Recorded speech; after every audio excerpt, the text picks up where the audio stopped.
on my PPT. Whether on the sharing screen again it will create a problem or not, I don't know, but let's just try. Yeah, wait. No, now if this is okay, what I did, I think I can manage it, sir. No, Venkat, we could not see the video on your from your laptop. Is it? Yeah, we could not see. 1 minute, sir. Yeah, why is BR Rao name coming on your screen? Yeah, he's joined from that link, I suppose. Okay, can you change that? Which link? The link which you have sent it with my name, that only I joined.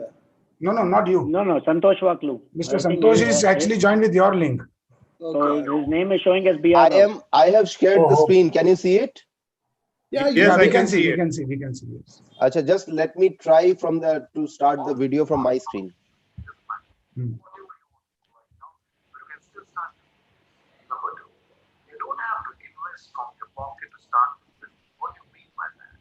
Is it coming? Not yet.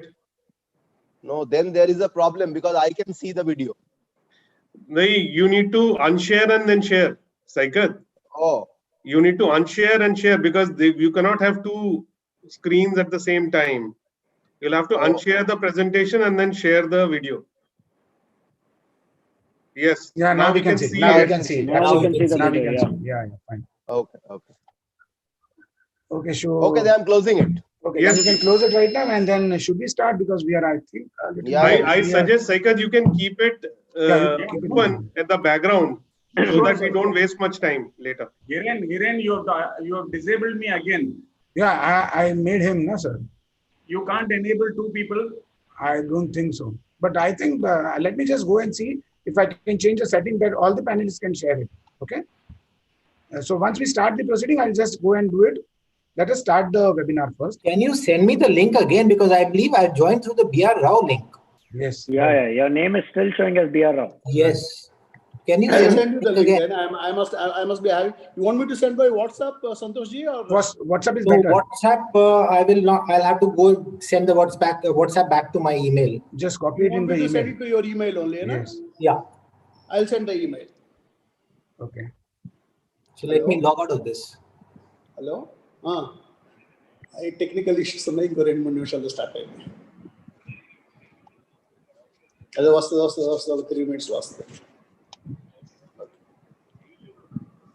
Okay.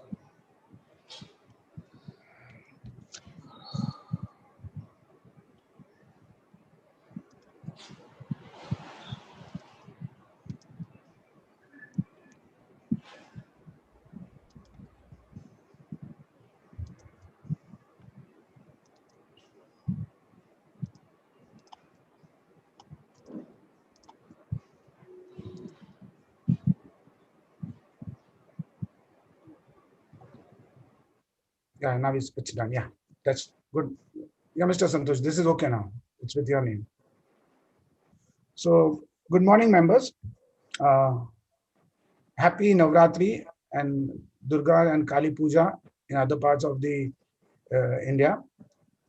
Festival season is here, and we also hope that with this festival season, India is out of this mess of this coronavirus thing.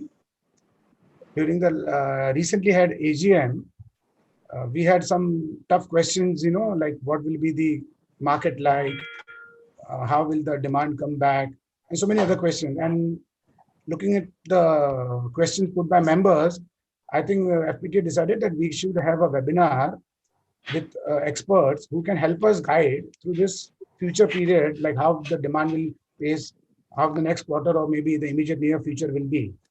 So today on a Sunday, we have three esteemed speakers from JK. They will help us, give some answers to the questions we put. So I request our president to welcome the members. President, sir. Hello. Hello. Very good morning. Very good morning to all of the members and JK executives, especially Mr. Waklu, then Mr. Bishwas, and Mr. Saket Basu, going to conduct the today's JK paper webinar for the good information of all of our managing committee members and all other members also. And a very happy Navratri and Durga Puja also to everyone. I hope today we are definitely going to have a good discussion in the interest of the trade, particularly about the difference between the last webinar held with JK and today's situation. And definitely we are going to discuss how to improve the situation of the current scenario. So all of this, Karim, and now I hand it over to Mr. Hiren to conduct the next program. Thank you, sir. I think we have lost enough time, so we cannot interact much right now. I think Mr. Rao, please do the honors of introducing all the three guests, please. FPTA has made a committee for industry affairs, mainly to bridge the gap between the traders and the industry players, so that we can combinedly have more interactions and growth of both industry as well as this one. Particularly in this testing time, because of the COVID and economy, I think the industry is suffering and also the traders are suffering. We thought this is the time where we have to go shoulder to shoulder and see and face the difficulties of the generated because of the COVID and the poor economy. In this connection, we are planning to have a series of meetings, first with the senior, with the big mills, and also with agro-based mills, and also with the waste paper based mills, and also product-wise craft, board, and other things. This is the first series of the meeting we are going to have with the JK senior officials, and I thank for the privilege given to me to introduce the speakers. You see, Mr. Partha Preswas, he is the chief M&S of the JK Paper Mill Limited. He is having 26 years of experience, and he has done his BE Computer Engineering and also PGDM from Institute of Management, Calcutta, IIM Calcutta. He is also having knowledge in the consumer line. He has strengthened market leadership in copier segment by retail structure, of settling retail distribution structure, covering TLP, FLP towns, and build a team for directly operating business from corporate government. He has also built KMA approach among the existing paper sales and packaging board team. He has worked with big companies earlier, and he has won Marketing Excellence Award in Philips India, and also he has earned a Philips Global Award in 2000 for innovative programs. We are also having with us Mr. Santosh Vaklu. He is the Vice President Product Development. He is also a BTech from NIT, MBA from Jammu University, and PGP from ICB Hyderabad. He is having total 27 years of experience, 25 years in marketing and sales, and 2 years in product development. He is going to tell us what is the new areas where the dealers can do and where the paper manufacturers are concentrating to improve the new products. He has also worked with Excite Industries, ITC, Built, and currently for the last 14 years, he's working with JK Paper as Vice President Product Development. And Mr. Saikat Basu, he's the Chief Manager, Sales, Packaging Board, and Coated. He has done his MBA from XLRI Jamshedpur and Engineering from Jadavpur University. Possesses rich experience of 16 years in paper industry and total 24 years experience, which includes construction, chemicals, and power transmission sectors. Have led national sales and marketing of all the categories of people, branded copier, uncoated and coated writing and printing, packaging boards, cup stocks, and specialty varieties, and also handled international markets and global outsourcing. Successfully led JK Paper sales team during expansion of 1.8 lakhs in 2014-15 and ensured sharp market share increase in copier and map litho both. Have been interest in traveling, music, and swimming. This is the brief data of the today's speakers. They're all very learned, knowledgeable, and experienced. Surely, after this meeting, all the viewers will take some information which will help them in doing their business and having a better business and better future. Thank you. Over. Hello. Thank you very much. Thank you, Raghav. Yeah, Mr. Partha, you can kindly take over and you can. Can I have the presentation, please?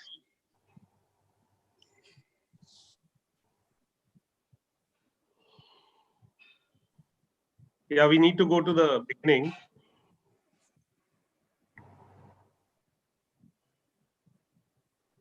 Yeah. Presentation mode. Yes. Thank you. Good morning to all of you. Good morning to all the listeners. It is a great pleasure for me to be interacting with all of you. I would start by saying that the last 6 months have been very, very challenging for all of us. It has been really trying times for the mills as well as for all of you, because situation has been such that we have not been ever been able to prepare ourselves for anything like this. So as it is called in management parlance, it's a huge black swan moment, and that's something that no organization or any industry would have ever prepared for. But given this situation, one has to work very, very hard, and that's what we have done. Whether it is the mills or all of you have really worked very hard to find out new opportunities, I would say, new areas, new markets, any kind of innovations that one could do to really survive through this kind of a situation. While because survival has really been the real concern or the real challenge for all of us. So this actually is something that brings the best out of all of us. So while one could look at this as a situation where people have suffered a lot, where people have been into major amount of misfortune, but at the same time, it is something that has really challenged our minds, challenged our capabilities to really come up with something that's new and different. Mr. Rao, please mute yourself, Mr. Rao. Busy one Just a minute, I'll tell. Yeah. Next slide, please. Yeah. Can I have the next slide, please? Who's handling it? Next slide, please. It's with Mr. Saikat, I think. Saikat, can you Yeah. change? Thanks. Thanks. There is some technical issue. It is taking a little time. Acha, Please okay. continue. Yeah. Understood. Yeah. So as I was mentioning, this has been the times which really have been very, very challenging. But I would say that across the world, situation has been bottoming out. Starting with the pulp prices, which have really bottomed out, and now there is an increase that we can see of around $20 to $30 per ton. So that's a positive signal, because there is a strong demand which is coming in from China, and there is a drop in average inventory as well of pulp. And along with that, there is also the various mills across the world have also been trying to, because of the cost push, have been looking at possibilities of increasing the prices of the finished products, whether it is a paper or the boards. So that's the kind of a situation which is happening across the world. The demand is slowly coming back across, whether it is US or Europe, and China definitely is having a very strong demand, like I said. The improvement in demand is also because there is big push from the e-commerce, where people are actually going more for online kind of purchases instead of venturing out from their homes. So there's a big demand coming in from e-commerce. There's also from the tissues, and also finally a lot of awareness on the plastics and their substitution of plastic. So that's another area which is really emerging as an area where there's a more amount of demand which is coming in for paper. We will talk more about this subsequently, but I would say at this point that coming back to our country, the various steps that the government is taking in terms of restrictions on China imports and all that, it's something that means for the manufacturers, it means that the demand would be more in-house. It will be more like Atmanirbhar Bharat, which basically means that the mills within the country would definitely be working very, very hard to come up with solutions. So solutions that can fulfill the needs of all the end users, right? Instead of, so basically all that I'm trying to say is that it really provides opportunities for all end users to really look at the Indian mills, because Indian mills are ready to offer all kinds of solutions, that because everybody, all the mills, let me tell you, have been working very hard to come up with innovations, come up with new products that can really fulfill the demands of customers. So it's a good opportunity for all of us to become much more self-reliant, and that is basically going to be the way forward. Whether it is from the mills or from the trade community, I would say it's the time for all of us to help each other and consolidate our businesses and grow together. That really should be the mantra going forward. Next slide, please. What I'll do is subsequently, we have some of the slides that we had shown in our previous presentation. So quickly, I will talk about what we had shown then and what is our update after 6 months as to how we see the situation has evolved and what is going to be the way forward, short term, medium term, as well as long term. So basically, in the copier segment, that's where I start with. We have been talking about the various segments, that is basically the government, corporate, jobbers, SOHO, and the travel and hospitality, and as well as education. Among these, in the short term, we had said that travel, hospitality, and education would be one sector which will be very, very badly impacted in the short run. While there would be medium amount of impact in the corporates, because corporates initially were absolutely working from home, and then they started operating 50% work from home. And in some of the cities, it has improved further. And thereby, we also feel that it's going to improve further and further going forward. That's what we said. In the long term, this should be no impact. The performance or the demand coming in from sectors like corporates or jobbers and SOHO, government should continue to remain positive. And that's what we had said. Yeah, can we go to the next one? Then I'll come to what is it that we see now. Now, we have seen the kind of demand that we have faced during the first half of this year, and would say that coming to the various segments in the copier segment, jobbers, which is one of the largest segments consuming copier paper, the first half of this year compared to previous year, we have seen a 35% dip in demand, according to us. But the situation is improving further because more and more offices and the government government organizations around them, the jobbers who are located there, they are opening up their operations, which were impacted in the first half. Even some amount of demand is coming in from other sectors, which is those which are near your societies and all, because though people have been working from home, there has been demand which has shifted from near offices more towards the housing societies and all. So that is the shift that is happening. But then in the second half of this year, we feel that more and more offices would be opening up. Though I am not very sure about schools and colleges really getting fully operational, that remains a challenge because we still don't really have solutions. So what it basically means is that there would still be some amount of restricted demand, but coming in from offices, government, whether it is courts and all the other sectors, the demand should get back to normal in the second half of the year. In the longer run, it should continue to grow at the average 5% level that we have been projecting in the past as well. Coming to the next sector, which is corporates. Like I mentioned, work from home has been the culture. In the IT and the services sector, it has remained more or less work from home going forward as well, as more and more of them are contemplating that till they come up with this, some kind of a vaccine solution, they would be operating from home. So there would be some amount of dip in demand coming in from that particular sector. But otherwise, we feel in the second half of this year, situation would slowly get back to normal as more and more offices would start operating from their premises itself.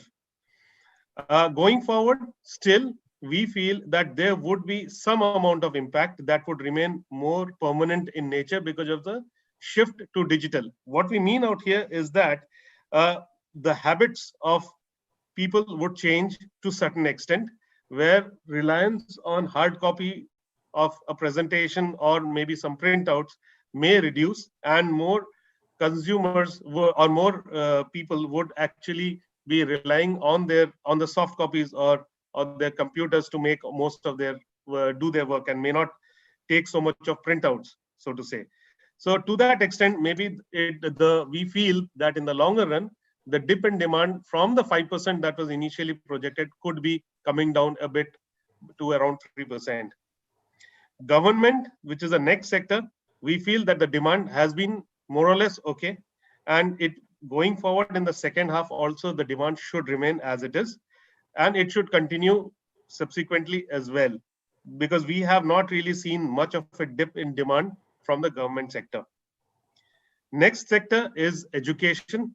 Education is one sector which definitely would be impacted, or in the sense the consumption of copier per se would get impacted, because there is this rising trend of online education, and most education institutes, including the I would say the coaching centers and all, they are looking at hybrid model of operation going forward. What it means is certain amount of data or certain amount of material which will be provided to students would remain online, and thereby they would not come into the in terms of prints or stuff like that. So we feel that going forward, this would be one sector from where the demand would remain flattish, though there would be a recovery in the second half compared to the first half, which was really, really bad. But then going forward, it would remain flattish, which means that even if this financial year we see a huge dip in demand, next financial year we should recover, because we, as RBI has also indicated that this year, while the GDP would degrow by close to around 9.5 to 10%, next year it should bounce back by similar levels. So what it means is next year we should see the demand getting back to what it was in the last financial year. So, and going forward, this is one sector from where the demand for copier should remain flattish. Finally, coming to the fifth sector, which is the banking, financial institutions, or MSMEs or HoReCa. This is one area which is very, very badly impacted, especially the HoReCa segment and all, where hotels, restaurants are not really operating anywhere close to what they used to do pre-COVID. So the first half of this year was bad, but there would be some amount of recovery in the second half. But we feel that this is one sector going forward. This should be one sector where the demand should get back to normal, more or less, because in any case, the consumption of copier paper in this segment is relatively on the lower side. But then the demand should more or less remain the same. Next slide, please. Now I would move on to the writing printing segment. What we had said about 6 months back was that in the short run, except for the government textbook segment, where there should not be much of an impact, though during the first the 6 months, the demand in any case remains pretty low from this particular sector. But this is not the area which would be impacted. But what would be impacted would be the private publishing, notebook sector, and the stationery segment, which will be very, very badly impacted in the short run. In the medium term, there would be some amount of recovery, though the impact would continue to remain in the private publishing, notebook segment, and the stationery segment. There would be marginal recovery, but then real recovery would come once schools and colleges would start operating as they were pre-COVID. In the long run, what we had said was that there would be while the government textbook sector would remain as it was before, basically meaning that the demand for textbooks, whether it is government or private, that should remain as it is. But wherever there is a question of additional books or supplementary books, that's one area that would be impacted, and even in the long run is what we said. Next slide, please. Yeah, so 6 months down the line, what we see is something like this. Education sector is one which is majority consumption of writing printing paper. In this particular segment, like we had said, as far as the textbooks would be concerned, the demand which has gone down this year, there would be marginal recovery in the balance part of this year. But then because there is a change in the curriculum which is coming in, so the inventory correction would take place during the second half of this year. But next year, the demand should be good because the curriculum change happens. So new set of books would have to be printed. The textbooks is what I am referring to. So we feel that next year it should be relatively good because it will be completely new set of books to be published. But then the impact would be more or less permanent as far as the supplementary or the reference books are concerned. Like I had mentioned, almost all kinds of educational institutions are going to refer or rely very, very heavily on online mode of education, in the sense providing reference material. It would remain more or less online, and students would be referring more to these online lectures, online reference material than actual books. So this is going to be one dampener or kind of a change in habit that would be more permanent going forward. So this sector, this particular segment where the demand we had projected to be around 3.5 to 4% pre-COVID, we feel even in the long run, it would taper down to around 2.5% in the medium term. In the long term, it could be getting a little bit more impacted. Moving to the next segment, which is, can I go back? Yeah, please. Yeah. I'm sorry. Yeah. Yeah. Okay. Corporates is one sector that is going to be a dampener, in the sense that since the most companies are going through tough times because of shrinkage of demand, as well as overall economy not doing so well. So additional products or the gifts that they used to give away in the form of calendars or printing of diaries, all these things this year will take a hit. Even the promotional materials would really take a hit this year. We have already seen this in the first half of the year, and second half of the year should also see a similar kind of a trend. But then next year onwards, we feel that as the economy starts doing better and situation becomes more normal, then the demand should more or less get back to its previous levels, which will be 2.5% according to us. Okay. That's a corporate sector demand. Periodicals, when it comes to novels, magazines, and all that, this would purely be shifting over a period of time to online mode of reading. And thereby, what we see as a major demand drop this year, we will only have marginal recoveries next year. And after that, there would be a continuous drop in demand going forward. So this is going to be a major change area. Like I said, the supplementary books area or the reference books area is one area which will be impacted in the long run in a big way. Even this area would be impacted in a very big way in the long run. The other sectors like HoReCa or the government non-educational utility, these HoReCa more or less should be doing well, because that's where the demand should pick up for the different grades or industrial grades, in the sense like carry bag. It would be something that would drive demand, because more and more plastic bags would get replaced with paper-based carry bags. So there would be in the long run a positive demand coming in from this particular sector. FMCG is once again would be one area, because of the hygiene improvement in the demand or the level of hygiene maintenance by people at large. The demand for industrial grades like stiffener paper and all that should be good even this year, and going forward also it should see a normative growth in demand. So basically what I'm trying to say out here is that the writing printing segment, we would see a more increase in demand of various types of industrial grades, and more I would say the mills would be able to come up with and supply solutions which are meant towards these kind of applications than from pure simple maplitho, which is more from the education sector. So the demand from the education sector would dip down in future, and the demand from this industrial grades would be something that would go up. But then overall, we feel that what we were projecting for this particular sector as a 3.5 to 4% growth pre-COVID, overall, I think it would dip down to somewhere around 2.5% going forward in the medium to long term.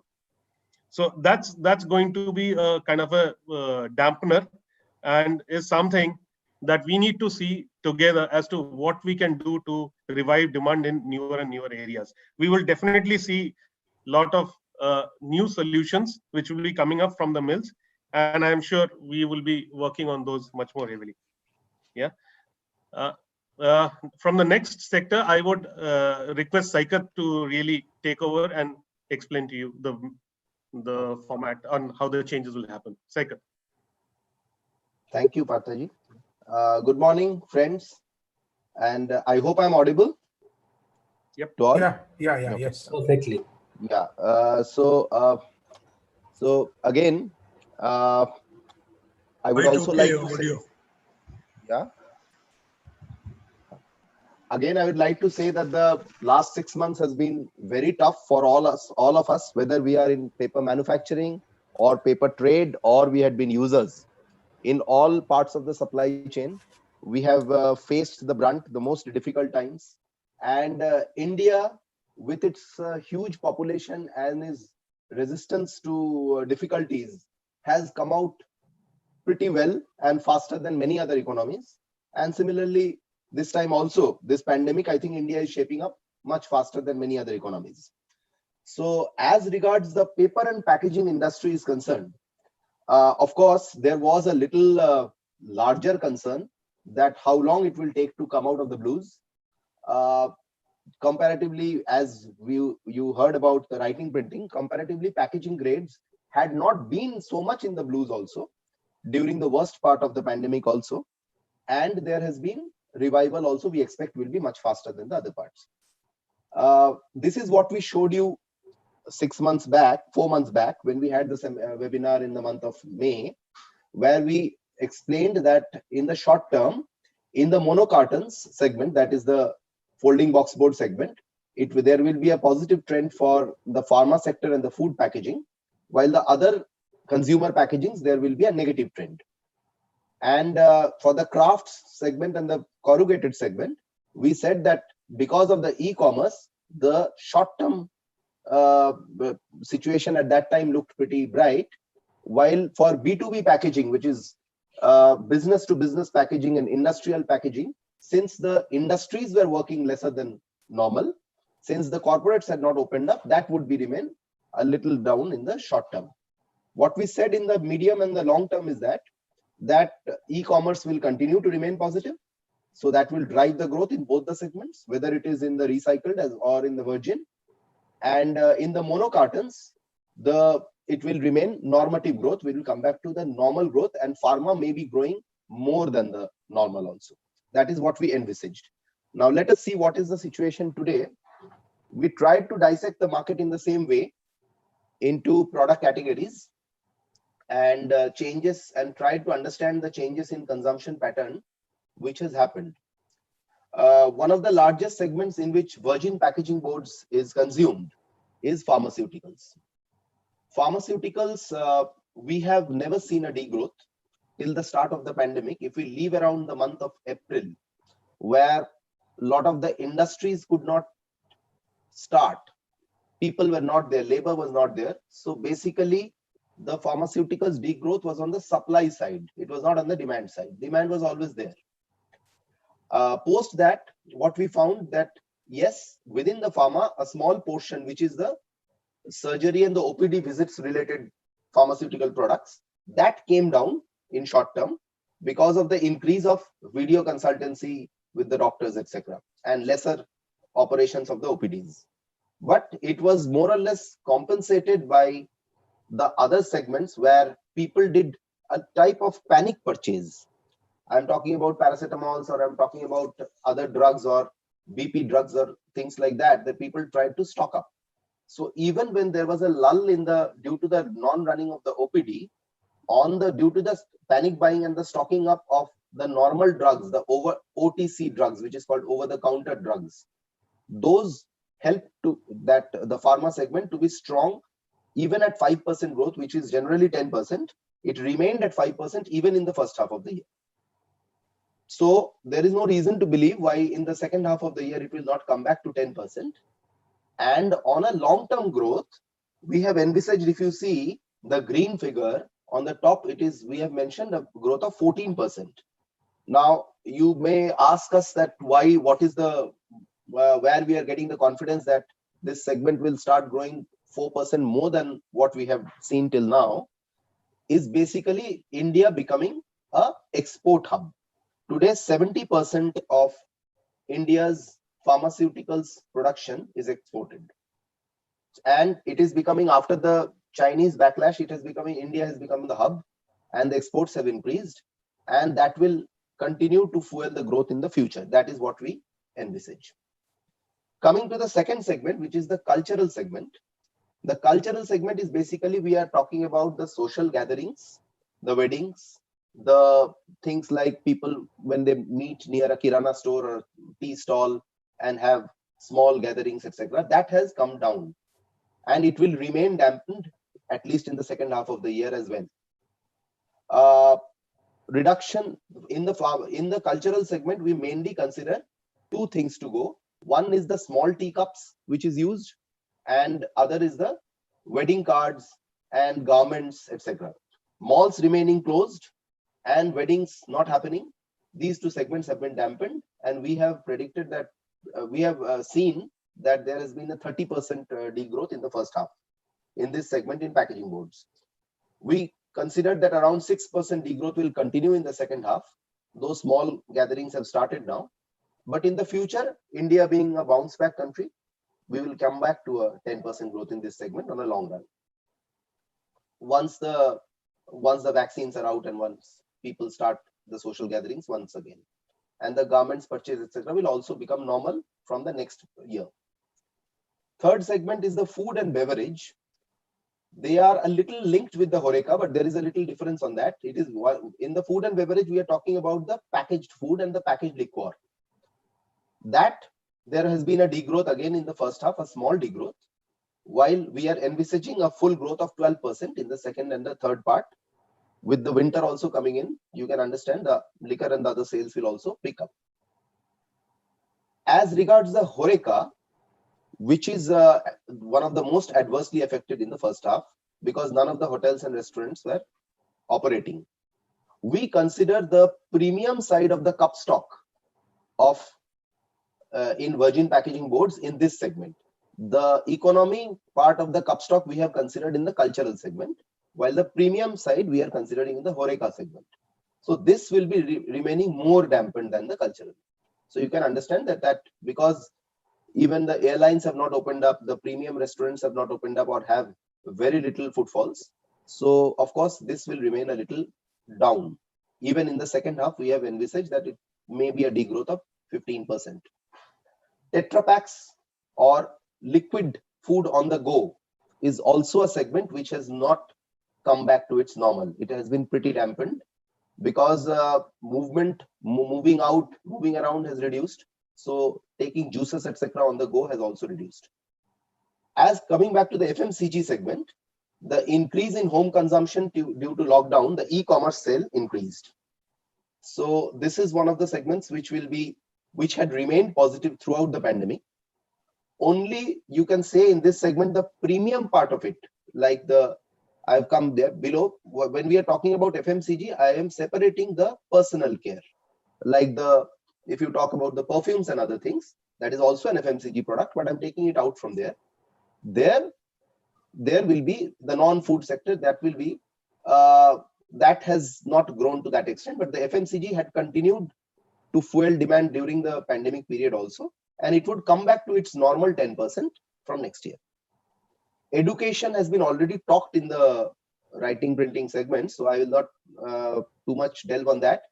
The same figures of degrowth which we have faced for publishing and notebook covers, which is shown for the Maplitho, holds good for the cover as well. So we have shown the same figures as -38 and -17. However, it will come back to positive 5% at least in the long run. Consumer electronics, first half was down, but second half will fuel the growth because of the vocal for local trend which is coming up. There will be more penetration of electronics and mobile brands in-house, which will naturally be packaged in-house as well. So that will make in the second half of the year to come back to 5%. And on the long term, it might go up to 12% also, which is a little higher than the previous 10-11% which was going on in this segment. Personal care, again, I have already explained, so I'm not going too much into that. Before going to this slide, one thing I will just tell you on this regarding the international markets, what is happening in packaging, that might be little easy for us to assume what will happen in India. In the 2020 US market, the folding carton boards have increased overall demand by 2.5%. So it's not so bad overseas also. While the liquid packaging, that is the Tetra Pak, and the cups and plates have come down by 8% in the US. So that has been the trend there. Just I think that will help everybody to understand the perspective that US 8% degrowth in the cup stock and the liquid packaging, but normal folding box board has grown by 2.5%, which is mainly in the pharmaceuticals and the FMCG. Okay. We had showed this slide last time, but there is some addition in it. So, and this is something to rejoice for the paper and packaging sector. All of you are present. As we talked about, the primary and the secondary packaging is basically the recycled and the virgin duplex boards, while the tertiary packaging is the corrugated boards. In all three of these substrates, paper, there is no reason to disbelieve that paper will not be preferred against all other types of packaging in either of these three types of packaging. The other types of packaging are plastics, glass, and metals. Now, what gives us the more confidence is the study which says that the COVID-19 virus can survive on plastic packaging and stainless steel surfaces for up to 72 hours, while on paper boards, it can sustain to up to 24 hours. Now, with the consumers becoming more and more concerned about food hygiene and safety, I think that this will be one of the major differentiators when they choose packaging modes during their purchases on e-commerce, during their purchases from the local kirana shops, or during their purchases in industrial uses also. People will continue to prefer paper and board packaging, including corrugated tertiary packaging, rather over plastics or metals or glass. This is an additional hygiene thing which has added to an advantage to paper packaging, in addition to the fact that paper packaging is lightweight, is recyclable, is easier to communicate the brand image. Every brand can be easily shown on a paper packaging. The brand owners can show. This is an added advantage we have got due to COVID. So this is a part to rejoice. This slide, I will just spend 1 minute on this. The duplex recycled packaging board, which I talked about, all the segments are more or less the same. It is again the pharmaceuticals, the garments, the food and beverage, FMCG, etc., consumer electronics. Only two segments are additionally use duplex greyback and whiteback. One is the toy and cracker industry, and one is consumer durables. Now, consumer durables will more or less follow the same pattern as FMCG. Might be 1 or 2% lesser demand than the FMCG. So where we have shown 10% FMCG will come back to normalcy in the long run, here we have shown only 8%. That's the only difference we have done. As for the toy and crackers industry, this is an industry which will take time to revive. This is the only segment of the greyback and the whiteback which might not come back to normalcy quickly, because people have started moving into online games and physical usage of toys will not be the same in the long run also. Crackers, of course, you can understand that crackers is an industry which will not happen because of various health hazards already going on, pollution hazards, as well as the new COVID thing which has come up. Coming to coated paper, which is a segment of around 8 lakh tons in India today. And as you are all aware, that it is 50% dependent on imports. This has been again hard hit.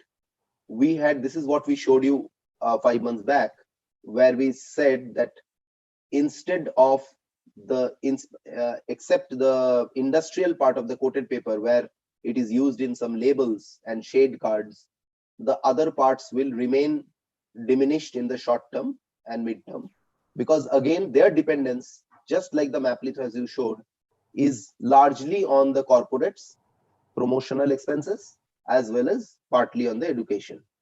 So this will take time to revive. Now let us see where we are at present.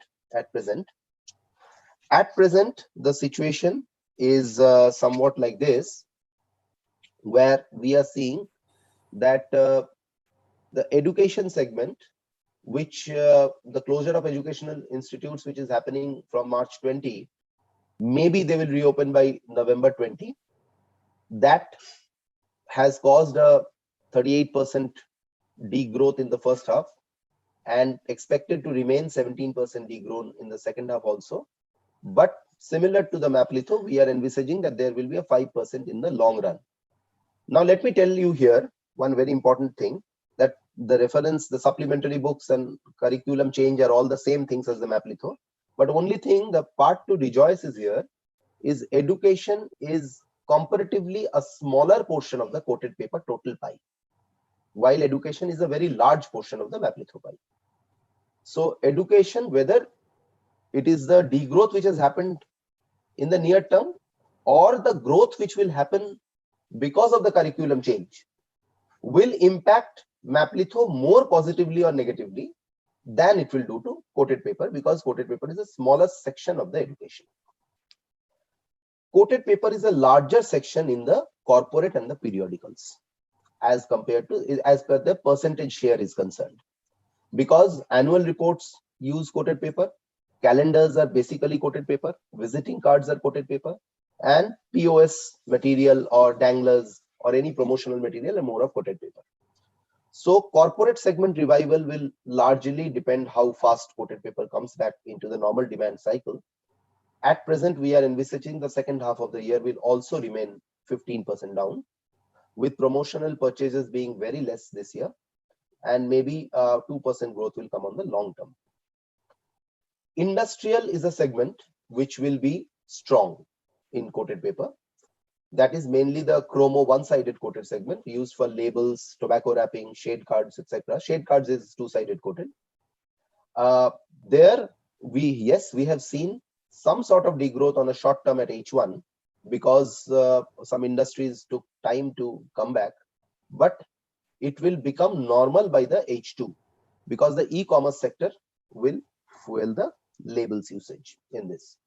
On the long term, there will be a 10% growth in this segment. This is the only saving grace on the coated paper segment, which will lead the growth of this segment. Periodicals, novels, and magazines will not be the same again. It will remain dampened. And in the long term also, we feel that it will not grow. It will, at max, even after the vaccine is out, it will come back to 0%. And this year will be negative in this. Personal use is a segment where we have envisaged the coated paper which is used for photo papers or for playing cards for personal usage. Again, that has been dampened in the first half. Second half will also remain dampened to some extent. Next year, it will definitely come back to the normal C of 5%. Government and utility is a small portion of coated, but it is supposed not to be affected so much because the government tends to keep hard copy documents for a certain period of 5 years, 7 years. So there will be limited impact of digitization in this, and it should come back to 5% by the second half only, and might grow more in the Horeca, again, small segment for coated paper, carry bags mainly. It's the same at-will form, the carry bags for packaging or carry bags for map litho, it will follow the same trend. So this is in a nutshell what we understood about the coated paper. To end my portion, I would like to say that in the packaging segment, India, as you see, whether it is recycled or whether it is virgin or whether it is corrugated, India is supposed to come back to normal faster, as you have seen, because of the reasons already explained. And one more very important part is that the recycled will also grow pretty faster, as we have seen in the overseas markets also. So in all the segments of the packaging, there is enough reason to believe that from next year we will be coming back to the normalcy. Thank you. From the subsequent slide, I would request Mr. Santosh to take over. It's almost afternoon, and a very, very good afternoon to you all. I would like to put the preamble as we have all gone through very, very tough times. But I must say that the tough times are almost over. We are all creeping back to normalcy. If we look at the cities, if we look at the towns, if we look at education institutions, everybody is very eager to come back to action. Even the Horeca, the airlines, everybody is again restarting. So I would say tough times are over, good times to come. We say every problem is a blessing in disguise. I would say this problem has given India a lot of confidence and Indians a lot of confidence. From the time when COVID started, we all said, where do we get the PPE kits from? Where do we get all this from? Well, all of a sudden, I would say Indians as a society, we rose up to the occasion. And not only did we make PPE kits, but we started exporting them also in a very, very large way. Same is the case with other situations like, you're talking about electronics. We've gradually become a very large manufacturer of mobile phones. And that confidence that we can do it and we can beat China, where we thought we were almost defeated with China, that has started coming into Indians and as a country as a whole. Coming to the changing customer trends, the way we are looking at it, this COVID has been one of the precipitators for a major catharsis. Second, I think the slide is changed. Yeah. There is some problem. Just a minute. Give me 1 minute. What has happened is we were all sailing around in this boat in our comfort zones. But with COVID having come in, not only for the paper industry, for other industries also, we see that there have been drastic changes. Now, the way we look at paper industry, what has happened is the society at large has started having a lot of focus on health, hygiene, and safety in taking care of the environment. E-commerce, which was already growing by leaps and bounds, kind of exploded, at least for the major cities and even for the B and C class towns. The last is import substitution. I think with whatever has happened with our relations with one of our biggest neighbors, that's China, we increasingly have started feeling the need that we need to be self-reliant and we need not be buying everything from outside. Since the entire FPTA fraternity is also here, we have all realized the advantages of using cheaper and so-called better material from China, but we've also realized the misfortune and the problems of doing and using all the imported stuff. In the sense, when the times are tough, we have to suffer losses. Material movements are a problem. The supply chains get disrupted. And overall, it is always better that majority we consume Indian. And yes, there are certain things which we can definitely buy from the international markets. Second, next slide, please. Coming to the way we are looking at the scenario panning out, we are saying in our focus towards health, hygiene, and safety, there is an increasing awareness in the society that one is we need to recycle, we need to generate less of plastic waste, we need to have things which are more hygienic, which are safer for our health and well-being. Certain segments which have just about will get a spur with this things that have happened would be paper cups and straws. A lot of focus towards disposable where it's one-time use and you are being safe of not getting infections and other problems. Paper cups, paper plates, food wrapping applications, as we see the oil and grease resistant papers. There was a time when we were all using newsprint or recycled newspapers for wrapping food. A major change has happened with government legislation as well as awareness amongst the people that we've started using better papers, starting with normal maplitho and unprinted newsprint, to now going towards OGR papers. Even when a child is going to school from the home, he would normally be, instead of using foil, he'd be using OGR paper to wrap the food in, which is much more healthier, much more safer. To add to it, I would say a lot of usage of paper as a replacement to plastics. Now, plastics have the fundamental advantage of being cheap, they have better strength properties, and they have better barrier properties. But they remain in the environment and on Mother Earth for a very, very long time. And that leads to substantial amounts of pollution, whether it is air pollution by burning plastics, whether it is land and soil pollution, or it is pollution in the waters, which is oceans. One would see so many photographs of plastics littered all over. I think we are fortunate to be in a part of the industry where paper is inherently very, very green, provided we maintain some basic hygiene standards of manufacturing paper, in the sense when we are pulping from trees, one is we are not felling forests, forests no longer are there, they are all plantations. When we are making the pulp, we are using better technology. When we are converting pulp to paper, we are using most of the chemical byproducts or effluents out of the conversion process. Also, when paper is made, once it is used, thereafter it is the easiest substrate to recycle. It's just put in water, slushed, and again made into paper. So looking at the recyclability, and thereafter at the very end of its life cycle, it goes to a landfill where again it's organic matter. So I would say nothing better than paper as a recyclable resource. And as time is progressing and technologies are progressing, people are realizing the advantage of using paper, whether it be for writing and printing, whether it be for packaging. But the fact remains that paper, because of its weaknesses over plastic, the industry is also rising up to the occasion. There is a lot of effort being put on how to ensure that we get the proper strength properties in paper to carry heavier loads, better stretch properties, whether we can get a moisture repellency, whether we can get a heat sealability out of that, whether we can use it for disposable items which are easily compostable. So coming to that, a lot of research is happening, and that is where the future of paper would lie in. I would say if there are two major usages of paper, one is into communication or archiving and record keeping, which is certificates and all the data and all. The other is basically application based.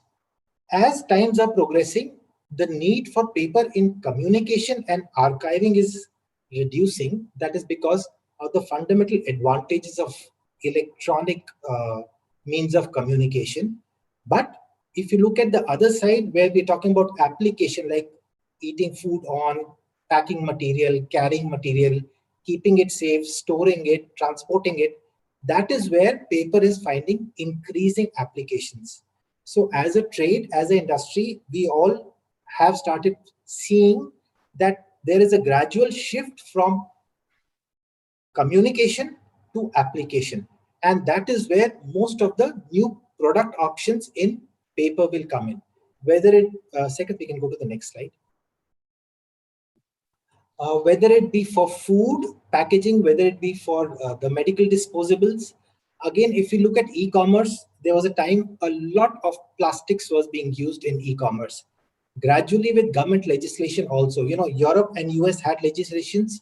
In India also, we've started having legislations against one-time use plastics.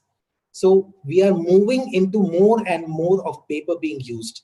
A very simple example, I don't know, most of us buy products through Amazon.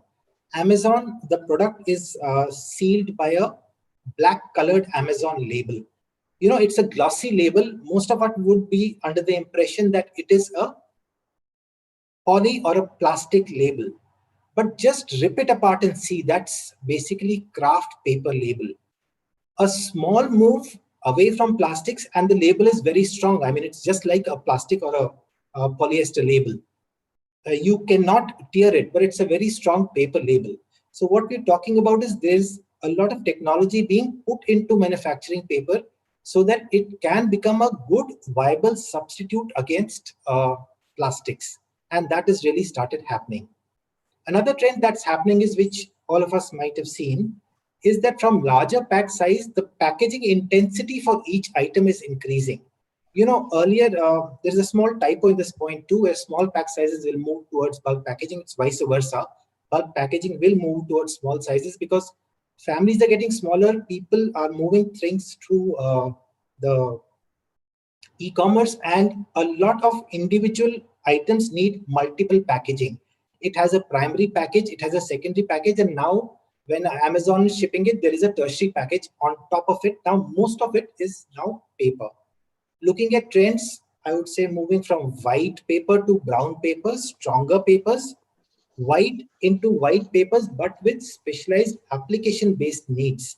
Like, as I said, moisture barrier, water barrier, heat sea level, I would say antimicrobial papers to a certain extent, where the paper is kind of giving you the safety of not retaining microbes on it. Microbes hitting it will no longer survive on the paper. So there are certain movements which are definitely happening. A lot of research has started happening in the country as well as internationally. And I'm sure as times go, I would say 1 or 2 years down the line, we will see lots of new varieties of paper coming in. Next slide. Another mention which I would say is that since we were getting paper from China and international markets at very, very cheap rates and also as stock lots, with government having taken action on stock lots and also our issues with China, a lot of these grades will get substituted in the country. If we look at the stock lot market for labels, times have really changed. A lot of move of, instead of using stock lots, inquiries coming to the paper industry on what can be used for paper, what paper can be used for labels, where is the release base available, how do you move into those segments, where do you procure them from, who are the manufacturers. So these are positive trends for the Indian paper industry. Again, coming to certain other grades which we're getting imported from China, even industrial grades like interleaving paper for steel and all, lots of thought processes and ideas coming into the domestic industry on how do we manufacture it. Coming to the Atmanirbhar story, gradually we started getting the confidence that if we have scale and technology, we can actually beat China in their own game. There is no reason that we cannot make paper at a good cost. If you look at Indian integrated pulp mills, cost of Indian pulp is virtually equal to international standards. So what does it mean? We have plantations which are efficient, we have pulping which is efficient. So if the base of the paper, which is pulp, is economically produced in the country, there is no reason that we cannot make good quality paper, whether it be for cultural applications or for that matter for packaging. We can make it in the country, and that is the trend that we are heading to. As our trade partners, I would definitely like to say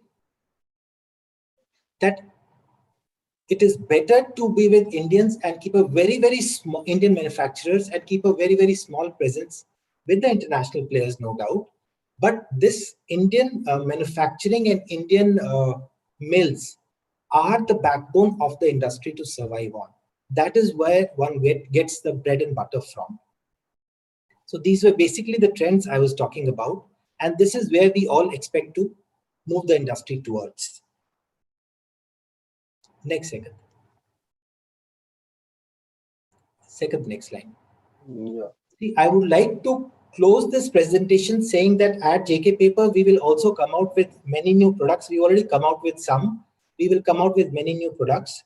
And to enliven the mood of the crowd in this tough times, I would only like to show a very, very small video which talks about Eagle and how it transforms itself, which is, I would say, I'm putting paper industry to akin to an eagle, on how we need to transform ourselves to again reach to even better and higher heights. Second, please play the video. Yeah.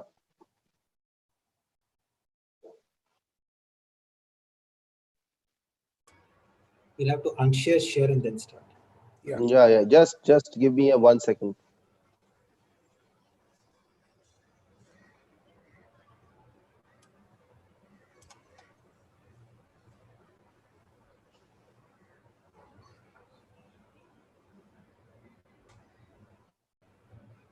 Is it visible now? Yeah, it is visible. Yes.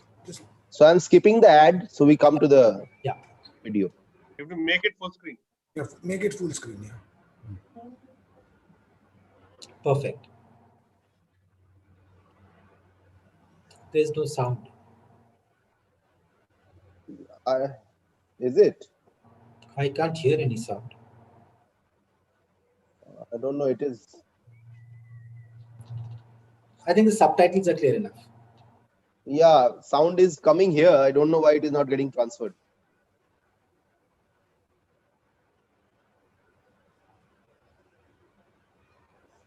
Just try and unplug your earphone.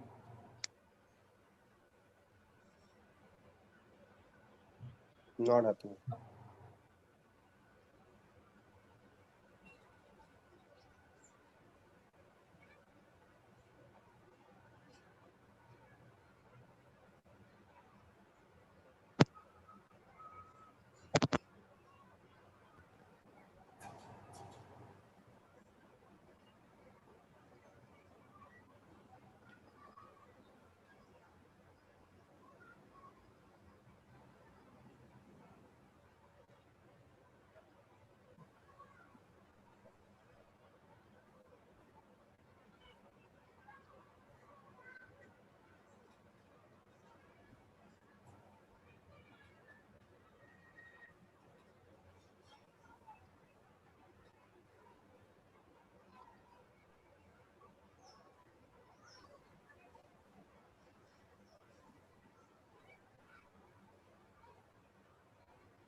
I think this is Okay, where I we think would that's it. like to close the presentation and be ready for question and answers. As an industry, we've already passed through the eagle moment, and now we are back into getting afresh to go to even greater heights. Hiren, you can take over. Thank you so much for this lovely inspirational video. And I can see, there's a beautiful painting of a tiger behind you. So I think you're purely in love with the wildlife and the fighting spirit. I'm sure, like how an eagle comes back and lives for a longer period of time, the industry also is going through this change period, and I think will survive longer and will come out even stronger with this. Over to you, Venkat sir, for all the question and answers to the speakers, sir. Thank you, gentlemen. Thank you for the excellent presentation, and thank you for that very motivating clipping about the eagle. First of all, it is so satisfying to see that uh, almost all the indicators are green in the midterm 21 to 23. So that gives a great sense of happiness on the Sunday morning. With that small remark, I would like to go to a few questions which have been raised by our members. We have got these questions primarily when a few people have registered. We have also got a few questions in the Q&A box over here, and also in the YouTube channel, which is currently being screened live. The first question, I think I will address it to Mr. Biswas. Yep. Sir, the primary reason for a fall in demand in writing and printing grades is attributed to the closure of educational institutions. This is what the trade believes. Is this assumption true? Point number one. The question number two, what is the quantity of paper and paper boards you feel is consumed by the educational sector in India? Because, the reason is that we feel that one segment is closed and, we think that the entire business is out of us. So we would like to know the numbers if you have it with you. And what is the breakup of the grades which this segment actually consumes? Over to you, sir. Yeah, okay. Quickly, let me come back to this. See, closure of schools and colleges basically means that most of the students are doing their studies online. Okay. And also, but then if you look at smaller towns and then you would see the trend is that education is not really happening the way it used to happen pre-COVID. Now, as a result of this, what has happened is the distribution of textbooks for this particular, uh, I would say, session has not really happened as it happens every year.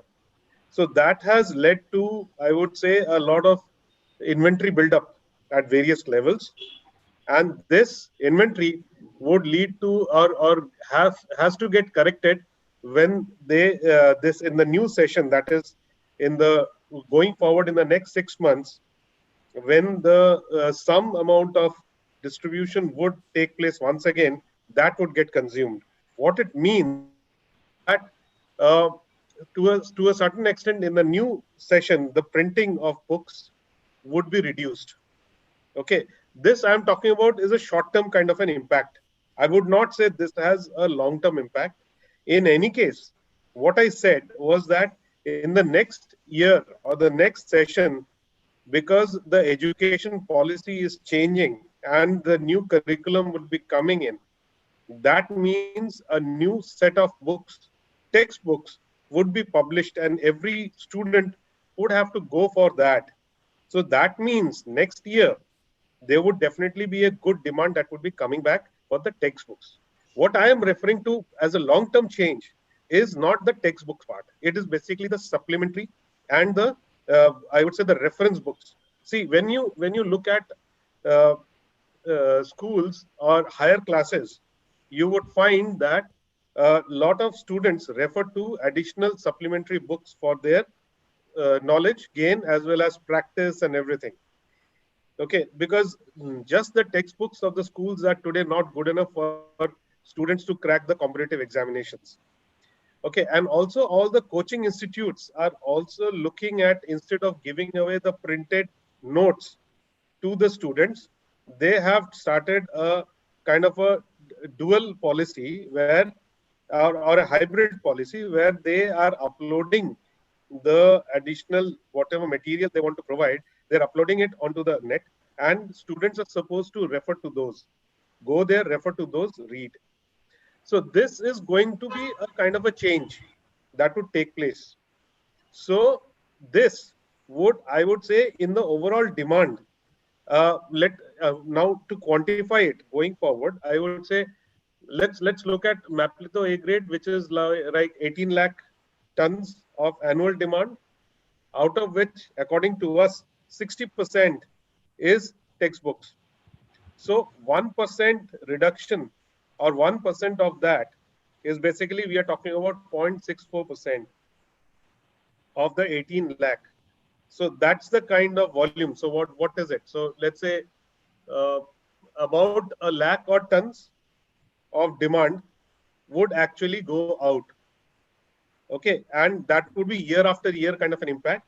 And going forward, it could reduce more, because as more and more students start relying on this kind of a online notes and online teaching, then this would reduce. You would have seen, all of you would have seen how Byju's and many other platforms are coming up very fast, which are basically nothing but online education, alternate education. It's not really the textbook kind of education or the school education, but it's the online or the additional information or the study material that students look for. So this is the kind of demand dip that would happen, or the correction in demand going forward. That's what I am talking about. That was a great insight, sir. 18 lakh tons of Maplitho and 60% of it going to the education sector for printing of textbooks is an eye opener for us. Sir, do we have similar numbers for the writing segments or the notebooks? Notebooks is about actually it is part of this. I have kept this whole thing as part, because see, it's all education sector. Okay. So when I'm saying writing, printing, it is towards the textbook and notebooks combined is around 60 odd %. of the total. Yeah. Thank you, sir. Thank you for that clarification. Sir, now we are talking about the education sector and almost all the sectors, turning green in the midterm. Sir, do you see a different pattern emerging in the demand for writing and printing grades across various regions in India? Assuming that we are dividing India into 5 regions: north, south, east, west, and central. If yes, what according to you is the reason for this disparity? Regional demand, I would not say the regional demand change would take place. I would say it is more to do with the town classification. In the sense, the impact would be the highest in the metro cities and the capital cities, because that is where the availability of quality internet or the connectivity is the best in the metro cities and the capital city state capitals. As you go down below to smaller district headquarter towns, which is basically below 1 lakh population town, to smaller towns and villages, there that is not where the impact would be, because in any case the internet penetration and the quality of internet is pretty weak out there. So the impact would be mostly in the metro and the metro cities and the capital cities, state capitals. Yes, sir. This question was very specifically put because, it is believed that certain states are already, maybe close to 100% literacy. And, there could be some states which are lagging behind. So, as the literacy rate grows, maybe those areas will start consuming more. And, states which are already 100% literate may be consuming less. In that aspect, this question was put to you, sir. Absolutely, fully agree. Because as the government's initiative for Sarva Shiksha Abhiyan is something that gathers more pace, definitely there would be an increase in demand coming in from the small towns and villages. Yeah. And so it would definitely be adding to the demand in those particular states. Yes. So if we look at the percentage of education or those who are literate or the literacy rate, if we look at that, yes, those which are less or the literacy rate is lower, those states we would see the additional demand being generated, while in the same states the capital city would, or the larger towns would see the demand shrinkage. So maybe the overall impact would be relatively less in those towns or those particular states, and the states like Kerala where the literacy is 100%, we would see a larger dip in demand. Yes, that kind of a trend would definitely arise. Thank you, sir. Thank you. And our next question is addressed to Mr. Saikat Basu. Sir, do you see a need for Indian paper industry to shore up its capacity to produce more of coated wood-free grades of paper in India? If yes, do you think we'll be competitive? Okay. Yeah. You must have seen, as we have seen the trend over the last 10 to 12 years, investments in India has been made by major paper companies in the packaging sector, in the writing printing sector, Maplitho, but in copier, but not in coated paper. That has been the trend. So whether I try to justify it or not, it is obviously something to do with the profitability of manufacturing and selling coated paper in India. So that remains that we cannot get into the intricate calculations of the cost and the capex in this process.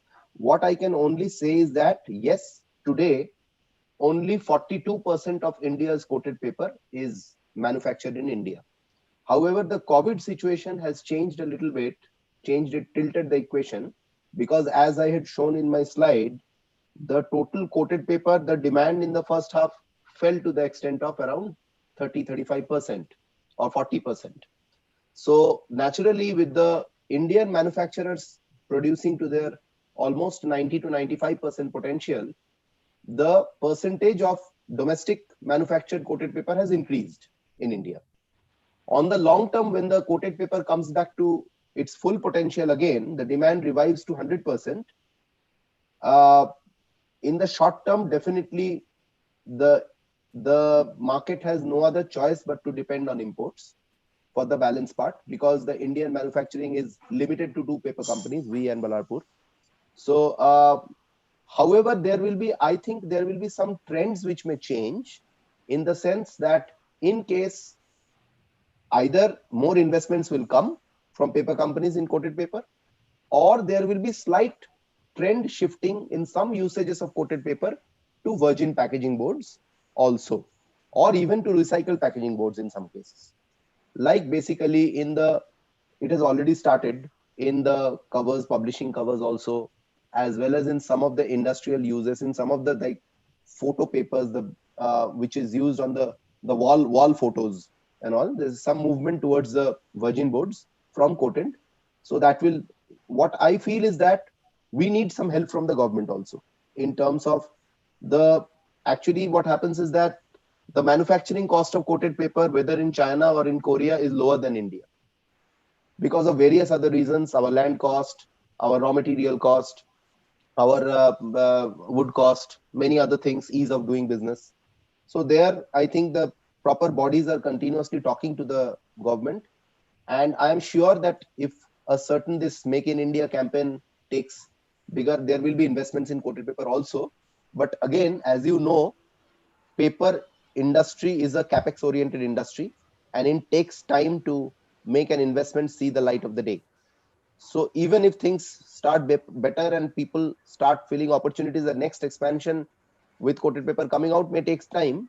So once coated paper comes back to the 100% potential, again imports will increase for some extent, which has now come down to minimum levels, but there might be investments in the future. I would like to add something here. See, if we were to look at the worldwide situation, there is overcapacity in the coated paper area. That being the scenario, and if there is a free flow that is possible into our country, so putting in a long-term investment, as Saikat was also mentioning, it's a highly capital intensive and it's a long gestation kind of investment.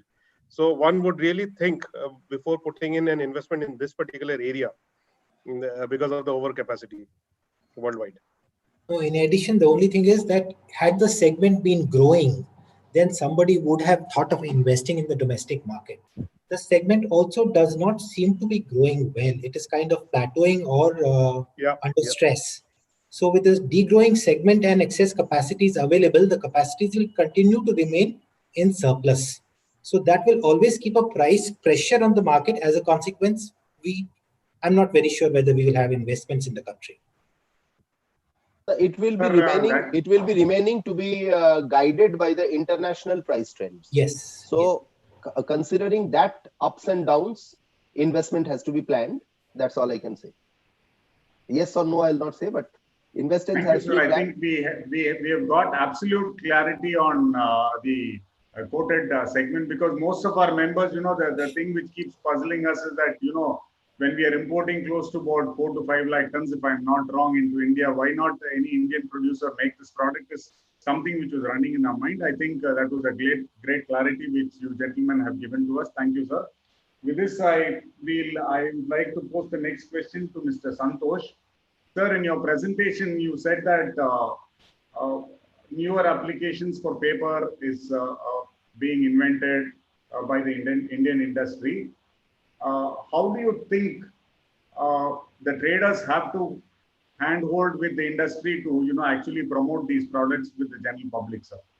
What do you think is the role of a paper trader in this particular segment, sir? See, I would say a paper trader has an extremely important role. As we say, we invest in a child, we invest in a new business for it to contribute thereafter. Right now, if we look at the paper trade, the focus is that continue to milk what we have. But any trader with a foresight would like to put a slight amount of his efforts and a lot of energy into new segments, taking trials, meeting customers, communicating with the mills, discussing with the mills on the requirements, sending in options so that he's prepared with new options for the customer. I would also say that mills also realize and understand the importance of this. And people, basically traders who are first movers in this, would continue to enjoy the fruits of these new products for a period of time. So anybody who invests into these in terms of money and effort would always stand to gain. The help that they can provide is basically insights and also moving into the markets for trials. It would not give returns in the immediate future. But yes, short time, it would give results which are more than commensurate with your bread and butter. I would say simple example, if coated is kind of not a growing segment, it's a degrowing segment, it will have intense competition. If you're able to, right now you're milking that segment, and if you're able to kind of invest into a new segment or help the mills in getting into a new segment, obviously the trader would enjoy the fruits of that sales through that mill's product into the market. So it's a kind of a mix of where you invest into the future and you kind of milk the current large segments. Point I hope well that driven, answers the sir. question.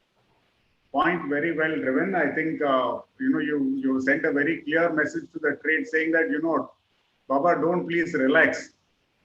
If you relax, you're going to be in a rat race.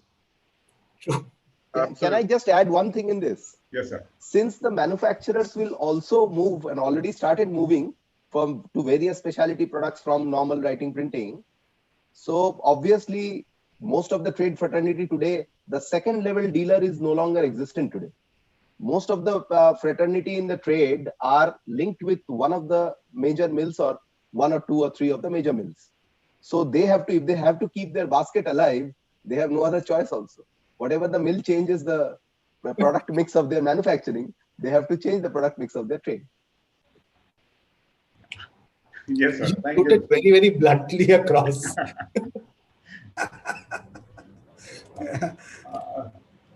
Sir, this question is to Mr. Biswas. Yeah. So, sir, in your presentation, we saw a very positive development which you had projected would happen between 21 and 23, where most of the segments are turning green. But, a friend in the trade, statistics are available aplenty and now. I believe there is a statistics which say that there will be a shrink in demand by 4.9% in the writing printing rates till 2024. There are three sub-questions to this. Do you subscribe to this view? Second is, what are the sectors which will be worst affected in case it is true? And is there any sector which will beat this trend? First of all, I don't think it is true to start with. So, see, I'll tell you why it is not going to happen that way. See, to believe that in our country, suddenly a trend changes, while there would be a change in trend, everything happens in a very gradual way. And see, when we're talking about writing, printing, and majority of it is going into the education sector, at the same time, you would also find that there is demand.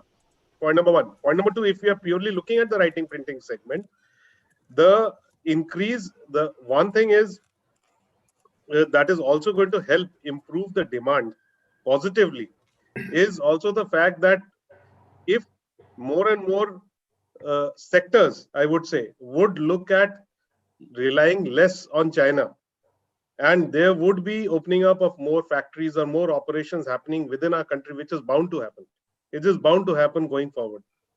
Otherwise, this whole country, there is no future if this is not happening. So if that is going to happen, that is going to increase consumption in some way or the other.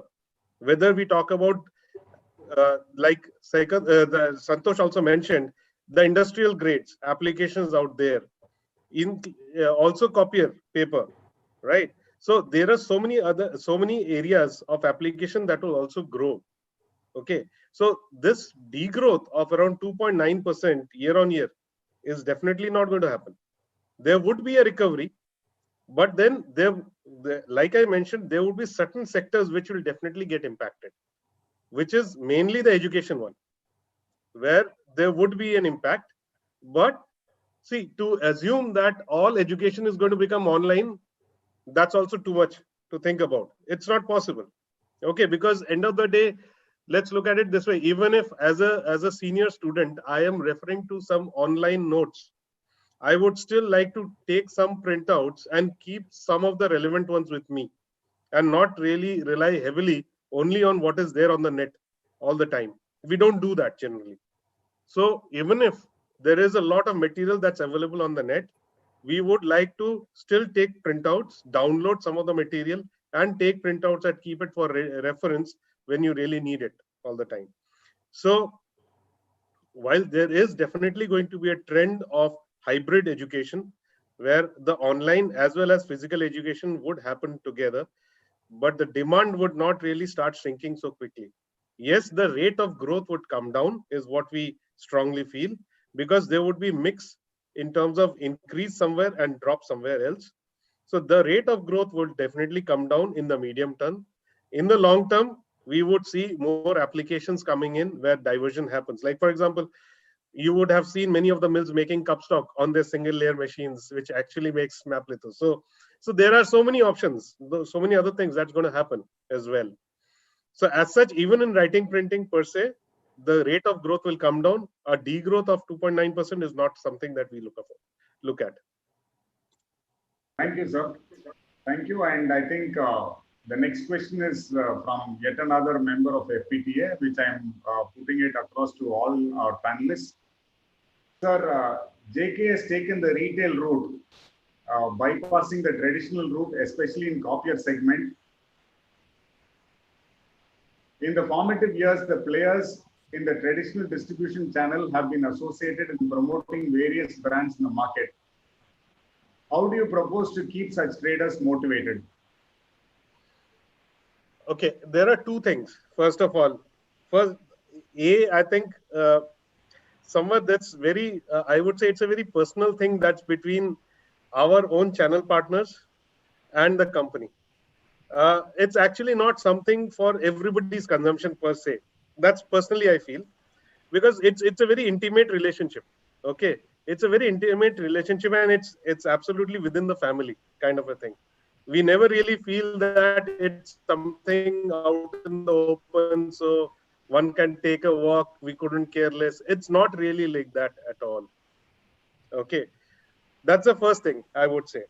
But at the same time, what we are trying to do is not something that something called a traditional channel bypassed and thereby put new channel members to do certain things.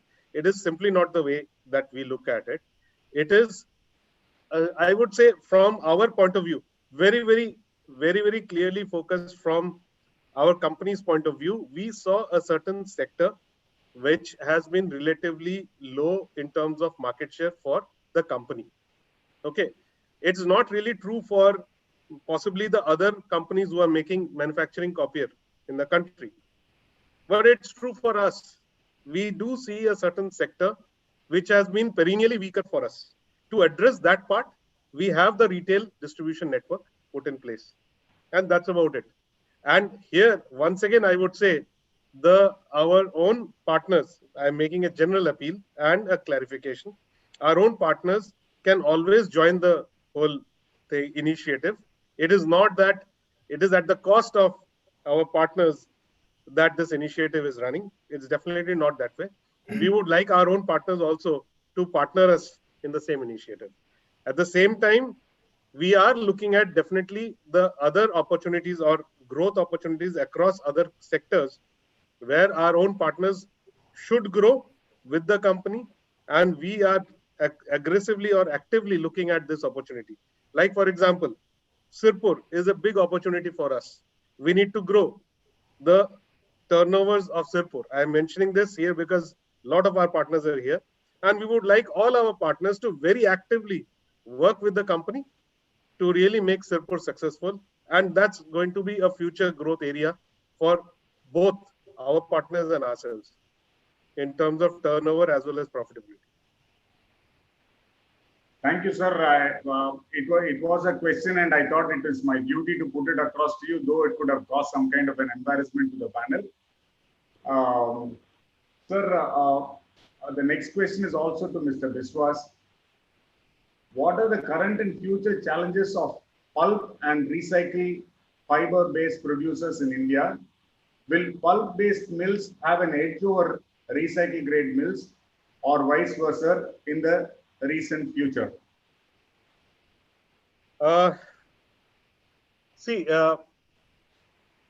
if you look at recycled, now it depends upon what kind of applications we are looking at. It's basically even from the recycled base, what should I say?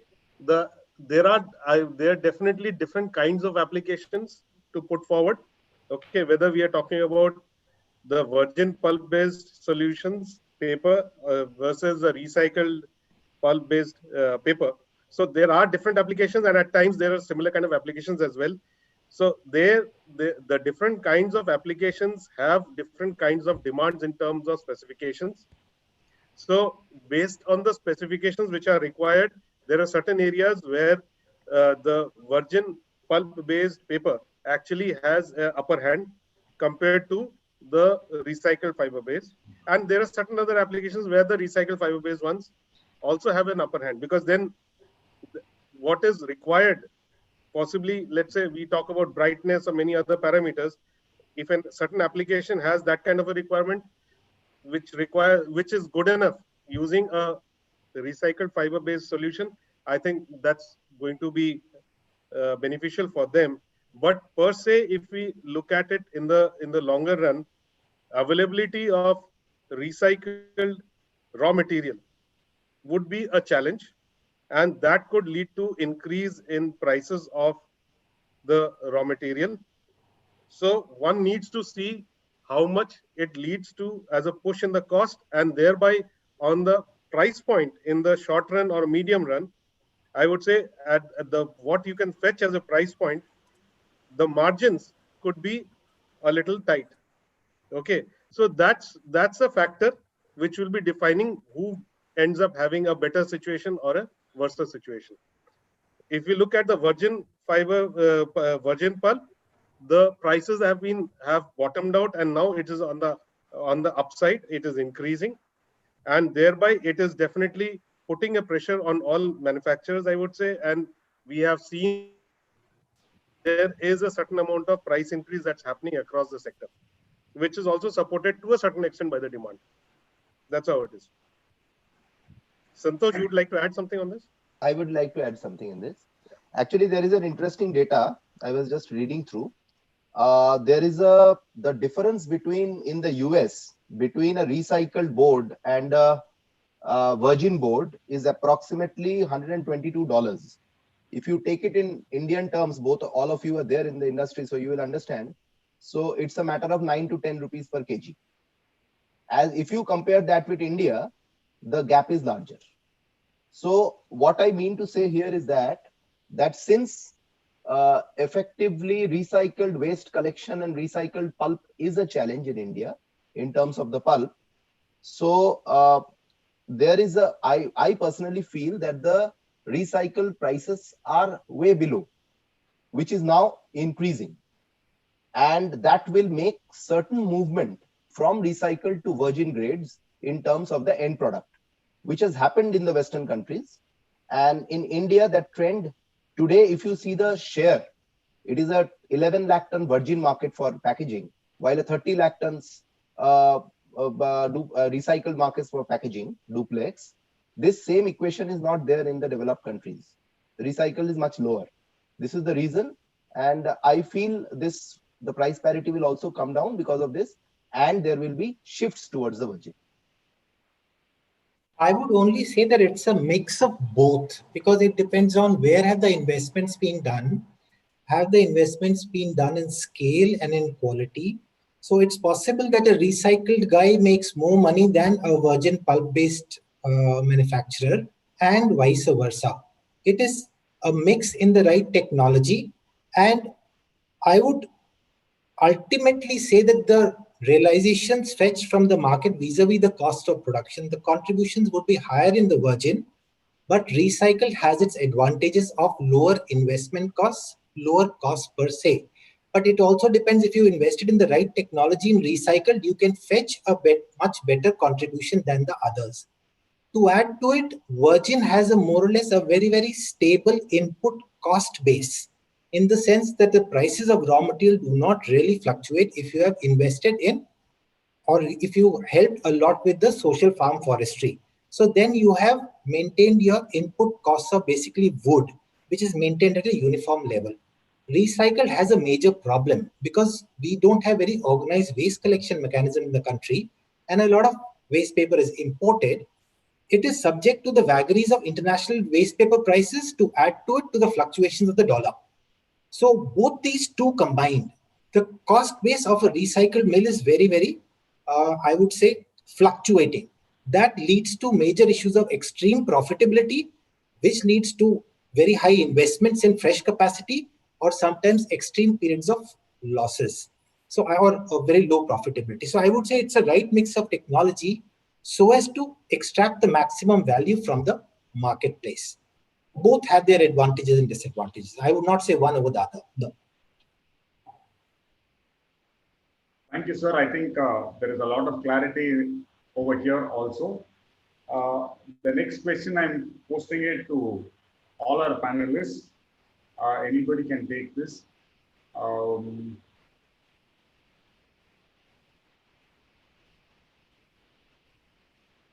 What is the industry stand on the government policy of digitalization and abolishing the distribution of complementary such as calendars and diaries? Has the industry actually taken it up with the government seriously, sir? No, just, seriously in the sense you just put a small request to the government, or you just send a letter and be done with it. Are we actually pursuing the matter? I would like to just respond to this before Partha and Sekhar too. There's some things as unstoppable trends. If the consumer of the data or information wants it in a digital form, or if that is a more convenient or a preferred form, there is very little that government legislation can stop it. I mean, you can say that please print annual reports, but one can print, and if people don't see it for 4-5 years in normal consecutive years, then even the companies would not have the incentive to print those reports. Government legislation on these things, I don't think would really be, while yes, as an industry, it's our duty to push them to ensure that they do not move towards more digitalization. But that's an unstoppable trend, and that has its advantages also. So you cannot be consumer friendly or consumer unfriendly, or growth or moving forward unfriendly. So I think that's something which we have to realize as an industry, and then we have to look at reinventing ourselves of what can we do in our industry better. Partha, you and Sekhar can also comment. Yeah, so we did take it up, and the letters have been sent on that. So that's the first point. Second thing is the overall consumption is also pretty low as such. If you look at it, the consumption is also not so big as to really impact or dent the overall volume of writing printing industry as such. So it's not really so huge. It's pretty small. The consumption that we had calculated was coming to somewhere around 16,000 tons overall. So that's the figure that we arrived at. So it's not very huge that way. Point number one. But then what we were worried more about is the signal that goes as to we could do without it. But as Santosh is saying, see, it's some kind of a trend that's going to happen per se, because today how many calendars are really being put up is something that we can see in our own personal lives at home or in offices, how much we actually keep referring to our mobile phones for a lot of things. There are certain trends which happen which you cannot really resist. And it also is an area, because if you resist more, it possibly could harm more than actually do good. In the sense, it should not be seen that this industry is crying for so many things. Then there are so many other things also that needs to be done. We want government to help us to do. Maybe in this whole situation, those more important parameters should not get lost out.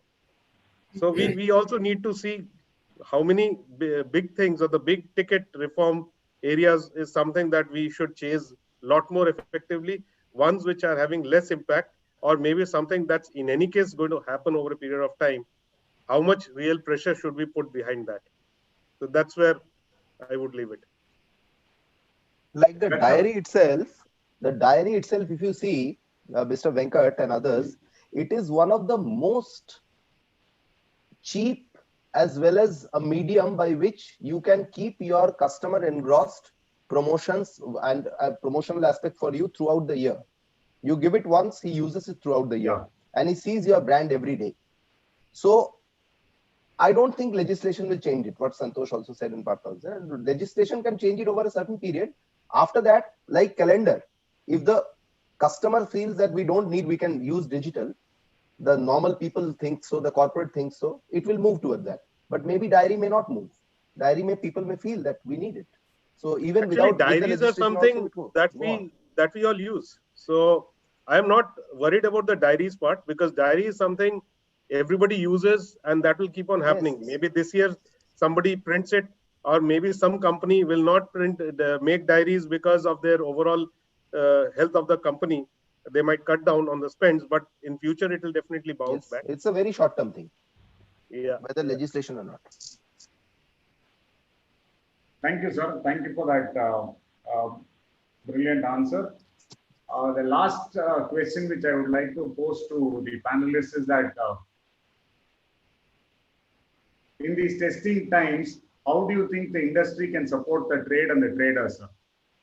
Because trade is nowhere. We are neither in the large scale nor in the MSME. Even the government doesn't want us to be in the MSME segment. So, you know, we have become orphans, I should say. So how is the industry going to help us? Please don't say that. It's not in a literal sense, sir.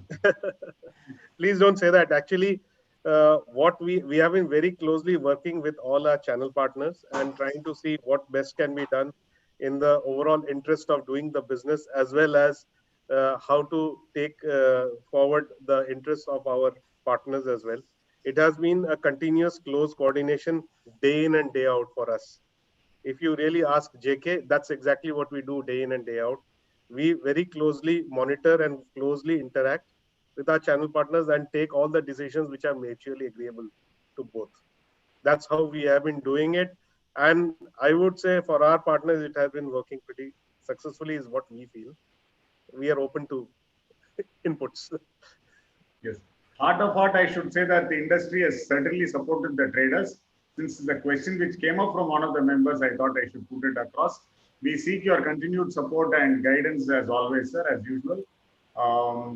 There is one last question which came in the Q&A box. Can I put it here in, or I think we are closer to one?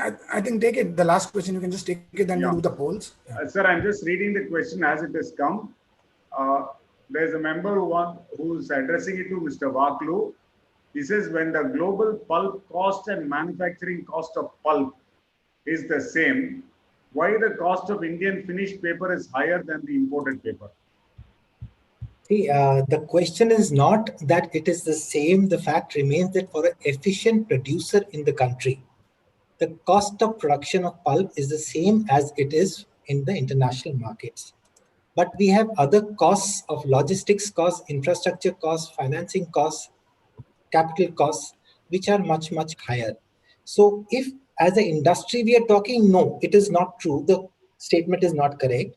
But for the efficient producers, it is very, very correct. So what I'm saying is, if we can invest in scale and technology, we can beat the international markets with our own products over here. So that is now coming to the pricing point on the selling prices. That is always dictated. Cost has no relevance to a selling price, I would say. You know, there was a time where selling price used to be a cost plus pricing.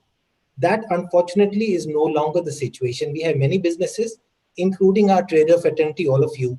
Sometimes you buy some paper at say 60 rupees and you're forced to sell it at 55 rupees. So cost plus pricing is no longer there. Fundamentally, what I'm saying is the pricing is dictated by the market. If everybody is selling a product for 100 rupees where the cost is 2 rupees, why would anybody want to sell it at 2 rupees 50 paisa? So I would say we should delink a selling price to a cost. Cost is separate and selling price is always market dictated. Absolutely, because that's what has happened across industries, not just in paper. Across industries, that is the situation. So selling price is something that changes with the market situation, with the economic situation, with the maybe if there is a short-term demand spike, suddenly prices also go up drastically. But at the same time, when there is oversupply or the situation is not so great, the economy is not doing so well, one is forced to sell very close to the cost as well. So, like Santosh mentioned very correctly, the cost and the price there is no linkage whatsoever anymore. And that is the reason why some companies make very high margins in the same market and some companies make low margins. Absolutely. Agree. Yeah, Hiren, there are a few more questions. I think due to paucity of time, I think we will end the question answer session. Yeah, we need to just put the poll right now. We have 10 questions. Even the panelists There is can an opinion poll, and we want all the participants to actively participate in it, sir. So I've just launched it right now. It will be on your screens now. So I think I request everybody to put their opinion and vote. 10 questions. Even the panelists can vote. And what Santosh sir and Bishwas sir told was actually true, because I think last year we saw a spike in the copier pricing in the domestic market, and that could actually there was no justification. Like, I have never seen that kind of a margin in copier in the last 20-25 years, 5 rupee a kg or something like that. Similar thing happened, I think, in the last quarter. I'm going to say from December to January, or maybe December to February, in the quoted segment, wherein there was all of a sudden a spike in the quoted pricing. I saw demand and supply is basically the major factor which determines the prices. Yeah, sure. So I think in a minute I will close the poll, and then we can go to the thank you note. Nobody's voting? Yeah, there are 10 questions. Okay.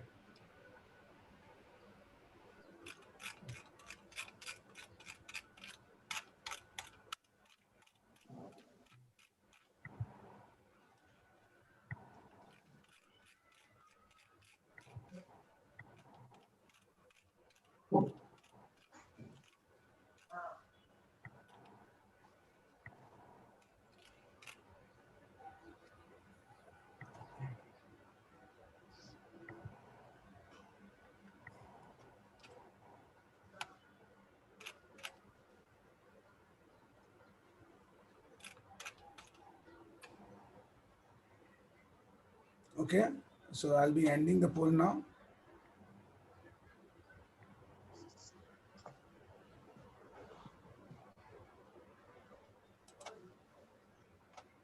Share results. Right.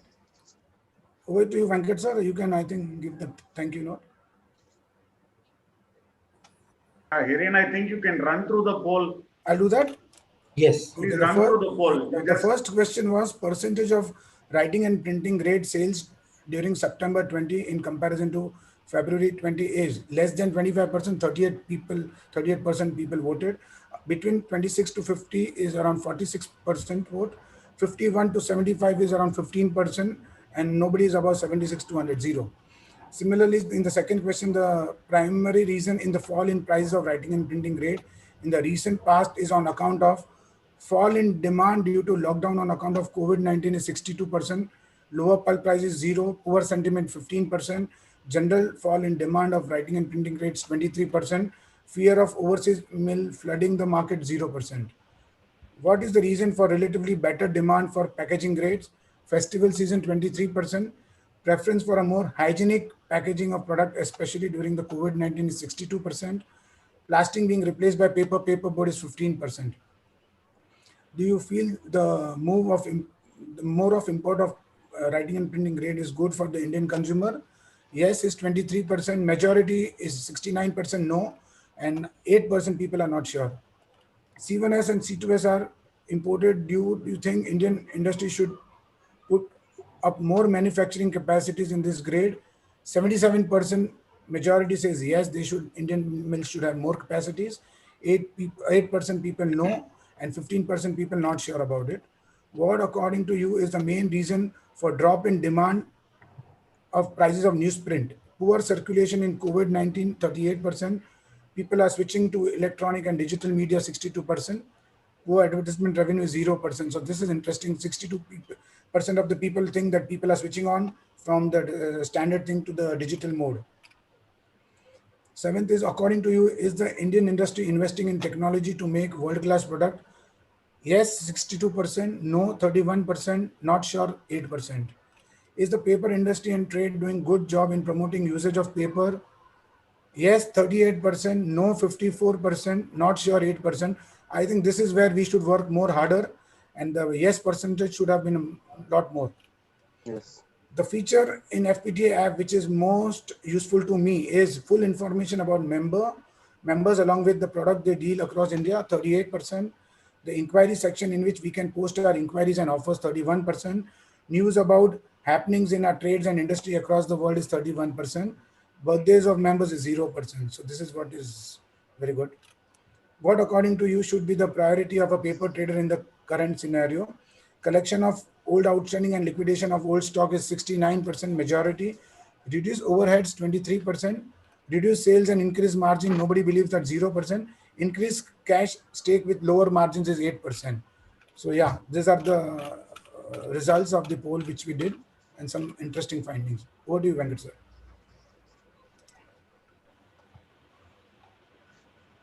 Venkat sir. Yeah. Thank you, Hiren. Thank you for running, and thank you to all the participants for participating in our opinion poll actively. It is now time to propose the vote of thanks. On behalf of our president, Mr. Chowdhury Saab, and the entire office bearers, managing committee members, and all the members of FPTA, I would like to convey our sincere thanks to our distinguished panelists, Mr. Partha Biswas, Mr. Saikat Basu, and Mr. Santosh Baklu, for having made this Sunday morning an interesting and informative one. Sir, we thank you from the bottom of our heart. I think it's the second time you are addressing our members, and you've always been forthcoming whenever we have been approaching you. We request you to partner with us always, and wherever and whenever we can be of any use to you and to the industry. The members of FPTA are always ready. Thank you once again, sir, for spending your time with us and for sharing such valuable information to all of us. We hope to meet quite often, and let's all have a pleasant Sunday afternoon. Thank you. Thank you very much. Thank you, everybody. Thank you so much. Thank you. Thank you so much. Thanks to FPTA. Thank you. Have a nice Sunday and be safe. Bye.